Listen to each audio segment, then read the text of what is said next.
Hola a todos, ¿cómo les va? Mi nombre es Hernán Mentasti y este blog se llama Religiosamente Incorrectos. Hoy vamos a ver la responsabilidad social en tiempos bíblicos. O sea, ¿qué nos dice la Biblia acerca de la responsabilidad social? ¿Y por qué lo vamos a ver? Porque bueno, o sea, la realidad es que durante décadas y si no siglos, la religiosidad tóxica nos ha enseñado que la riqueza es un pecado, que vivir bien es pecado. Eh, entonces, hoy lo que vamos a tratar de ver es que el problema no está en la riqueza, en si tengo dinero, si puedo hacer dinero, si me puedo prosperar, sino que el problema es el amor al dinero y en consecuencia las cosas que la gente está dispuesta a hacer para conseguirlo. Ese es el verdadero problema y lo vamos a analizar esto viendo, haciendo una recorrida muy amplia por toda la crítica profética que hay en el Antiguo Testamento. Así que acompáñame, te prometo que voy a tratar de hacer esto lo más breve posible, cosa de que después vos puedas investigar también por tus propios medios.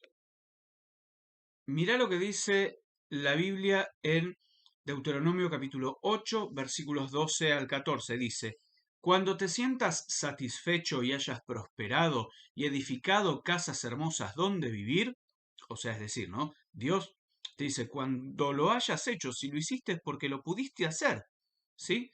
Después sigue diciendo el versículo, cuando haya aumentado mucho el número de tus rebaños y tu ganado, y se haya multiplicado tu plata y tu oro junto con todo lo demás, ten mucho cuidado, no te vuelvas orgulloso en esos días. Otra traducción dice, no te olvides de Dios y quien te dio la capacidad de generar esas riquezas, ¿no? Pero ¿qué te quiero decir con esto? Fíjate lo que dice. O sea, Dios le dice al israelita que había sido librado del yugo de esclavitud de Egipto, le dice que iba a tener rebaños, ganado, que se le iba a multiplicar la plata y el oro. Decime si esto no es abundancia. Ojo, no estoy defendiendo la exageración de la teología de la prosperidad, porque cuando se hace mucho énfasis en eso, también está equivocado, porque la realidad es que en el mundo tendremos aflicción y no siempre uno puede estar en una espiral de éxito permanente, ¿verdad? Pero bueno, la teología de la prosperidad, lamentablemente muchas veces al hacer tanto énfasis en eso, la gente termina sintiéndose frustrada. ¿Por qué? Porque no ve toda la foto o toda la película completa. Pero bueno, continuemos. La religiosidad tóxica también nos ha enseñado que, ay, pobrecito el pobre, hay que ayudarlo. Y entonces por eso hoy tenemos en Argentina, por lo menos, no sé si en otros países de Latinoamérica sucede lo mismo, pero tenemos gente que recibe planes de ayuda del gobierno en forma de dinero, y no van a trabajar, no vuelven al mundo del trabajo. Está bien que en Argentina tampoco se genera trabajo nuevo por las pésimas políticas de los gobiernos, pero la realidad es que yo me he encontrado con gente que no quiere trabajar para no perder el subsidio que le da el gobierno. Así que eso es algo que también tenemos que empezar a concientizar a la gente. ¿Por qué? Porque en la visión bíblica sobre la responsabilidad social, ten en cuenta que esto era para un marco de una sociedad agraria de hace 3.000 años atrás, pero son principios que los podemos trasladar al presente. Se indicaba una ley establecida por Dios para Israel en la que se debían dejar sin cosechar ciertas porciones de los campos para que queden destinadas a la alimentación de los pobres esas partes y también para beneficio o para alimentar a los extranjeros. O sea, pero esto implicaba que ellos mismos tenían que realizar el trabajo de recoger los sembradíos y elaborar su sustento, o sea, de agarrar el trigo o la cebada, hacerse un pancito, una cervecita, se entiende, ¿no? O sea, no se trataba de proveer para la necesidad solamente, sino de fomentar también el aprendizaje, el trabajo propio y por ende afirmar la dignidad de la persona.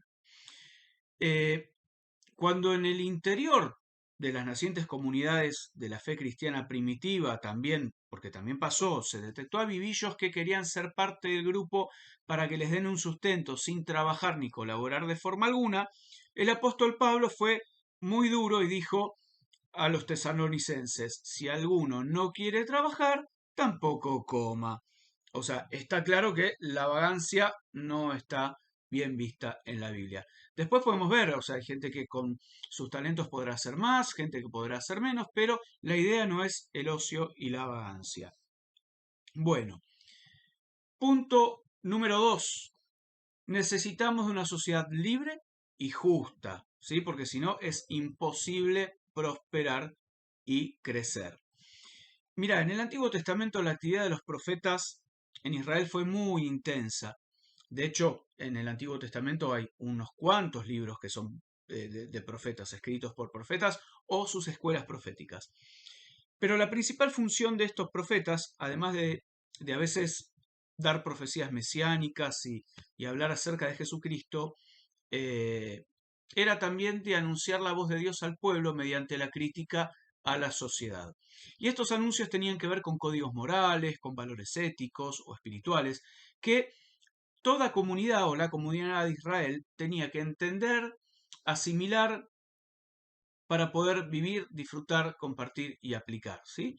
Y de esta manera evitar todas las prácticas de las religiones y cultos paganos que estaban en la región y que vivían alrededor de ellos. Entonces, esta comunicación profética adoptó varios estilos literarios en el canon bíblico. Cada profeta le agregaba su impronta personal, pero también estos escritos nos enseñan acerca de la intimidad personal de cada uno de los profetas con Dios. O sea, lo que nos permite hacer una evaluación de la fenomenología de la religión en general. Punto número 3. Para cambiar la sociedad y la cultura como cristiano, tenés que formarte. Seguimos hablando de los profetas, obviamente. Eh, el libro de Isaías, que es el primero de los profetas escritores, se llevó a cabo aproximadamente en Jerusalén, en el reino de Judá, entre los años 740 y 700 a.C. Y de la lectura de este libro, además de la crítica que efectúa, podemos ver que el profeta Isaías era una persona influyente, distinguida, era educado, de buena posición económica y además estaba bien relacionado. O sea, entonces, ¿qué te quiero decir con esto? Que Dios hace uso también de las personas en posiciones privilegiadas para poder establecer sus propósitos y su justicia. O sea, por lo general nosotros estamos acostumbrados a que la religión nos diga, no, vos tenés que tener un perfil bajo, vos tenés que, no tenés que hacerte el engreído, o sea, tranquilo, ¿sí? O sea, mantener perfil bajo, no te formes, no seas el mejor en lo que haces, ¿sí? Eso es una religiosidad tóxica, hermano. Por eso si vos estás en una iglesia que te pone el pie en la cabeza, ¿sí? Para que no crezcas, huye de ella, ¿sí? Buscate otra. Hay 1000 iglesias más que seguramente van a poder ayudarte a que vos crezcas no solo en tu fe, sino también en tu vida personal, profesional, en tu vocación, en tu oficio, en aquello en lo cual vos te quieras desarrollar. O sea, ¿qué te quiero decir con esto? Que es falso, que solo se puede realizar servicio a Dios en una posición de pobreza o empujando la revolución desde las bases, como sostenían los teólogos liberacionistas de la década de 1960. ¿Sí? O sea, si vos lees el libro de Isaías o haces un análisis, mejor dicho, te vas a dar cuenta de que Isaías disfrutaba de gran libertad de movimiento en el Reino del Sur y además tenía prestigio público. ¿Sí? Él formaba parte de la clase aristocrática de Jerusalén, por lo cual también tenía la oportunidad de interactuar con los líderes políticos y religiosos, los cuales incluían al rey. Mira, te doy un ejemplo. El mensaje de Isaías tuvo especial relevancia cuando hubo un sitio a la ciudad de Jerusalén en una guerra que se dio entre el imperio sirio y la tribu de Efraín, y también por una plaga que asoló al ejército de Sennacherib, que era el eh, general o el emperador del ejército sirio. Ahora, este hecho mostró que la libertad se trataba de un asunto divino y que no era solamente producto de la habilidad o las estrategias políticas. ¿Y por qué se ve esto? Porque entre los consejos que recibía el rey Acaz, uno de los consejos fue el consejo del profeta Isaías. Sin embargo, este rey, que era bastante cabezón y bastante terco, desestimó y rechazó sus recomendaciones y decidió buscar apoyo militar en otro rey, que se llamaba Tiglat-Pileser. Esta decisión política le costó al reino de Judá quedar endeudado con el imperio extranjero y perder su independencia nacional. ¿Por qué? Porque se convirtieron en tributarios, le tuvieron que empezar a pagar impuestos a este rey para pagar la ayuda militar que le habían prestado. O sea, fíjate cuántas enseñanzas podemos sacar de la Biblia en cuanto a la vida también actual. Punto número 4, ya, puede ser. Sin justicia no puede haber responsabilidad social. El mensaje de Isaías, aunque, digamos, hace énfasis en el culto a Dios digamos, sin embargo, una de las críticas que hace es que las ceremonias religiosas eran vacías e inútiles si las presentaban personas que tenían las manos manchadas de sangre, que es una figura poética para decir que tenían o participaban de actos de injusticia y corrupción. La denuncia era fulminante, ¿sí? Las actividades en el templo no tenían valor alguno ante Dios si no estaban acompañadas por actos concretos de afirmación de la justicia en medio de la vida cotidiana del pueblo. Esto me trae a colación un video que hablamos hace poquito, te invito a que lo veas, sobre los políticos argentinos en una misa en la iglesia de Luján. ¿Sí? Eh, Sin embargo, esto era, lo que te estoy hablando de Isaías, acordate que era en el reino del sur. En el reino del norte, ¿sí? De Israel, la situación era más grave todavía, porque los delitos que hacía que se cometían a nivel social y la corrupción que había eran terribles. Te voy a nombrar una lista que está denunciada a lo largo del profeta Amós, del libro del profeta Amós, y para que te des una idea de cuán pervertida estaba la sociedad. Se hacía tráfico de personas y encima con el agravante de hacerlo a bajo valor. ¿Sí? O sea, los vendían por 2 mangos. A sus conciudadanos, o sea, terrible. Después había un abuso sistemático de los necesitados y los desvalidos. Además, se practicaba en forma frecuente y ritual inmoralidades sexuales que eran asimilables a los cultos paganos de la región, todo lo opuesto a lo que Dios enseñaba o enseña en su palabra. Después, se maltrataba a los necesitados, había un mal funcionamiento de la justicia, se realizaba la imposición de impuestos injustos, se pedían sobornos para hacer justicia. Y además se adulteraban pesos y medidas en las transacciones comerciales y se revendía alimento destinado a la alimentación gratuita de los pobres. Cualquier casualidad con algunos países de Latinoamérica es mera coincidencia, ¿sí? O sea, entonces ahí vemos también por qué Latinoamérica no está creciendo, por qué Latinoamérica siempre está en la pobreza, simplemente porque no tenemos en nuestra cultura un énfasis en los valores bíblicos. ¿Sí? Bueno, en otro extremo, nosotros ahora vimos al profeta Isaías que era, digamos, tenía llegada a los dirigentes, ¿sí? Pero en el otro extremo también tenemos un profeta como Miqueas, que provenía del ámbito rural y tenía un perfil socioeconómico totalmente distinto al de Isaías, ¿sí? Sin embargo, ambos coincidían en la preocupación que tenían por la justicia y la conducta del pueblo, ¿sí? Esta conducta que no iba de acuerdo con una vida espiritual o una vida, si querés, con conciencia de lo metafísico, de lo trascendente, ¿sí? ¿Qué es lo que realmente te hace valorar la vida de otra manera? Y no solamente con lo material o lo que ves. Eh, en este libro, en el libro del profeta Miqueas, podemos ver claramente la corrupción moral y detectar también que la justicia se compraba y se vendía en aquellos tiempos. ¿Sí? O sea, terrible.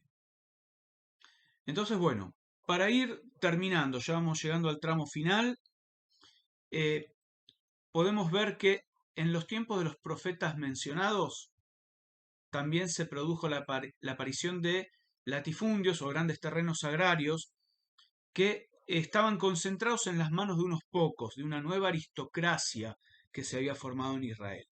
En la economía actual podríamos hablar de monopolios, ¿sí? Pero no cualquier tipo de monopolio, sino monopolio con posición dominante. O sea, esta gente hacía arreglos entre sí para el reparto de las cosechas y hacían subir los precios de acuerdo a cómo se les ocurría, ¿sí? Eh, Algo parecido a lo que hacen los políticos hoy por hoy, con los empresarios que se ponen de acuerdo, hacen negociados y siempre en beneficio de ellos, nunca para beneficio de la sociedad. ¿Mm? No te digo que se pongan a repartir sus ganancias, no, porque el empresario tiene que ganar dinero, pero el político tiene que administrar con austeridad el Estado. Eh, pero bueno, la realidad es que los campesinos poco a poco y dentro de un proceso de tiempo, ¿por qué? Porque estas cosas no se dan de un día para el otro, fueron empobreciéndose hasta que perdieron lo que era su derecho y su herencia, es decir, las tierras que le habían sido dadas a cada tribu y a cada familia después de conquistar la tierra prometida. ¿Sí? Esta dirigencia, esta aristocracia de Israel fue absorbiendo muchas de las pequeñas propiedades, haciendo, por ejemplo, la anulación del derecho a rescatar una hipoteca. O sea, por más que el dueño del campo quisiera rescatar la hipoteca, no lo dejaban. No, no, ese derecho fue anulado. Entonces la persona, aunque tuviera el dinero, perdía la posibilidad de rescatar su tierra. Así que fíjate qué corrupción que había, que inclusive se trataba de evitar que la gente pudiera tener, cuidar o rescatar su propiedad privada, ¿sí? O sea, no querían que tuvieran derecho individual a la tierra y a la producción, ¿sí? Esto es muy parecido a lo que sucede en las economías socialistas, en las cuales un pequeño grupo después termina concentrando la tierra y la producción y el resto del pueblo termina totalmente empobrecido. Así que bueno, esto causó que esta clase independiente fuera de a poquito desapareciendo, perdiendo su posición económica y obligándolos a entrar en la esclavitud para subsistir. Sí, porque en aquella época no había la posibilidad de, bueno, me tomo el avión, me voy a otro país que funcione bien y listo. ¿Sí? O, bueno, está bien, se fundió mi negocio, me voy a buscar un empleo en relación de dependencia y de esa manera alimento a mi familia y trato de recuperarme del mal trago, del mal momento de los negocios. ¿Sí? Así que bueno, como conclusión de esto, ¿qué te quiero decir? Cuando un gobierno empobrece en el mediano o largo plazo a sus ciudadanos, eso es diabólico, o sea, no está bien visto a los ojos de Dios. O sea que si queremos planificar una sociedad justa, libre y próspera, ¿sí? Tenemos que hacerlo con la justicia como valor central. Una justicia que aplique la misma en tiempos oportunos, sin demoras, que garantice la libertad, condene la corrupción, que trate a cada ciudadano como igual ante la ley, aunque posea más recursos e influencias, y también un Estado que cumpla su función al poner freno a los abusos, perdón, y poner freno también a posiciones dominantes. Si bien esto por ahí no es muy libertario, sí es una posición acorde con el liberalismo económico clásico de Adam Smith, quien rechazaba las prácticas monopólicas y ponía un poco al Estado como veedor de que estas cosas no sucedieran, de acuerdo a lo que estudié en su momento en clases de economía. Así que bueno, hasta acá llegamos, no quiero hacer mucho más largo el video, después en una pequeña segunda parte te voy a dar otra conclusión más, te agradezco por haber llegado hasta el final, no te olvides de suscribirte, de darle clic a la campanita, compartir el video, hacer comentarios, así de esta manera, si así como esta enseñanza te resulta de edificación, podamos también llegar a mucha más gente. Gracias por haber llegado hasta el final, hasta la próxima.